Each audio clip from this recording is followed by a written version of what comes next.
નમસ્કાર વિદ્યાર્થી મિત્રો, ધોરણ 10 માં આજે આપણે અર્થાલંકાર શીખવાનું છે. અર્થાલંકારનો પહેલો અલંકાર છે શ્લેષ. શ્લેષ અલંકાર જોઈએ તો કે જ્યારે એક જ શબ્દના એકથી વધુ અર્થ થતા હોય અને તેને કારણે ચમત્કૃતિજન્ય અર્થ સૌંદર્ય નિપજતું હોય ત્યારે તેને શ્લેષ અલંકાર કહેવાય. તમારે ક્યાં યાદ રાખવું તો તમે સારી શીખવાડું સમજાવી દીધા પછી તો શ્લેષ અલંકારનું ઉદાહરણ જોઈએ. રાજાની ખ્યાતિ તેના કરના યોગ્ય ઉપયોગ પર નિર્ભર છે. એક શબ્દના બે અર્થ છે. કયા? તો કે કર એટલે તો વેરો અને બીજો છે હાથ. તો કે રાજાની ખ્યાતિ તેના કર નો પહેલો શબ્દ લઈએ તો વેરો. વેરો છે વેરાના યોગ્ય ઉપયોગથી તેને નામના મળે, પોતાની નામના વધે, પોતાની પ્રસિદ્ધિ થાય. તો એના યોગ્ય ઉપયોગથી વેરાના યોગ્ય ઉપયોગથી એને પ્રસિદ્ધિ કીર્તિ મેળવી. અને બીજો એ થાય કે રાજાની ખ્યાતિ તેના કરના એટલે કે હાથ. હાથ એટલે અહીંયા લેવાનું છે કે હાથ ની વિશેષતા નથી પણ એની સત્તાની વિશેષતા છે. કેના હાથ એટલે કે એની રાજાનો સત્તા જે મળી છે તો એ સત્તાના યોગ્ય ઉપયોગથી એને ખ્યાતિ એટલે કે નામના કીર્તિ મેળવી છે. તો અહીં એક શબ્દના બે અર્થ એને કહેશું શ્લેષ અલંકાર. પછી છે વર્ષા તમારી રાહ જુએ છે. વર્ષા અને વરસાદની વાત છે અને બીજી છોકરી. વર્ષા એટલે કે વરસાદ છે એ તમારી રાહ જુએ છે. બીજી છે છોકરી તો એ વર્ષા નામની છોકરી છે જે તમારી રાહ જુએ છે. પછી જેને કલમ કડવું દધીતું ગણે છે, મીઠું બની અમ જગે રસ્તે ભરે છે. જેને કલમ કડવું દધીતું ગણે છે. મીઠું બની, મીઠુંનો બે અર્થ થાય છે. મીઠું એટલે નમક, લૂણ, અને બીજું થાય છે ગળ્યું, મીઠાશ. મીઠું બની અમ જગ રસ્તે ભરે છે.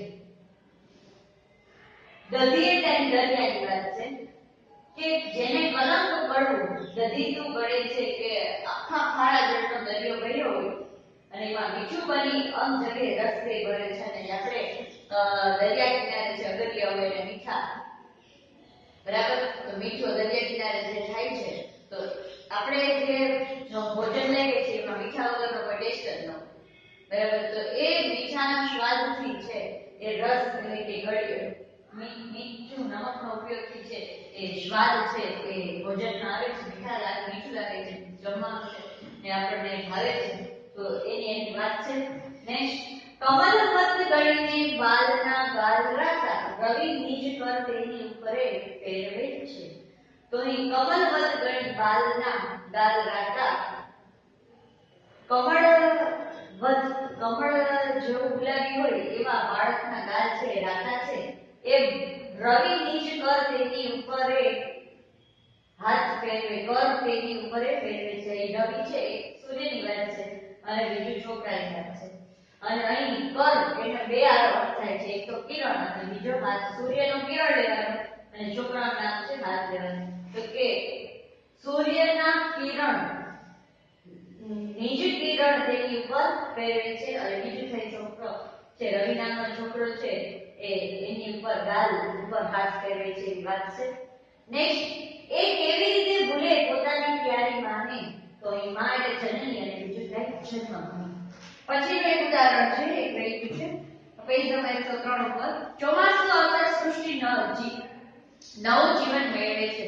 અહીં જીવનના બે અર્થ છે. એક તો જિંદગી અને બીજું પાણી છે. એ સૃષ્ટિ છે નવું પાણી લાવવાનું. ચોમાસું આવે નવું પાણી, નીર મળી જાય બધા આકાશે અને જિંદગી છે નવી જિંદગી છે ચાતર જેવા પક્ષીઓની શરૂ થાય છે અને સૃષ્ટિ છે આખી સૃષ્ટિ છે એનું ક્ષમ હોય એવું નવું જીવન છે એ મેળવે છે. તો અહીં શ્લેષ અલંકાર છે. જોઈએ આપણે નોંધ.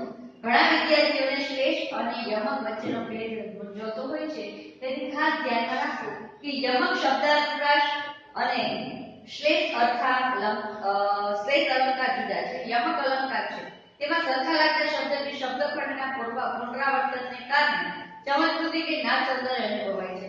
અર્થ જળવાઈ રહ્યો હોય તો પણ શબ્દ બદલતા તેનું સૌંદર્ય નષ્ટ પામે છે. આ અલંકારના આધાર શબ્દ છે.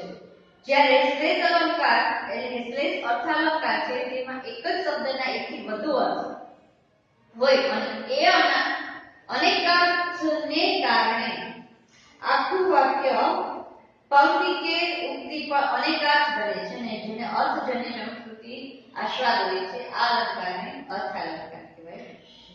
યમ એટલે સરખા લાગતા શબ્દને શબ્દખંડના પુનરાવર્તનને કારણે નાશ સૌંદર્ય અથવા ચમક તે અલંકાર એક જ શબ્દના એકથી વધુ અર્થને કારણે આખી પંક્તિ ઉક્તિના અર્થ એકથી વધુ અર્થને કારણે નિષ્પન્ન થતી ચમક.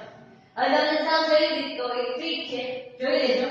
જો આ શ્લેષ આપણે આમ લખીએ ને શ્લેષ, પણ આ શું છે? શમીના આવે છે, બરાબર? એક પાખ્યું આમ જાય અને એક પાખ્યું આમ જાય. કેવી રીતે જાય છે?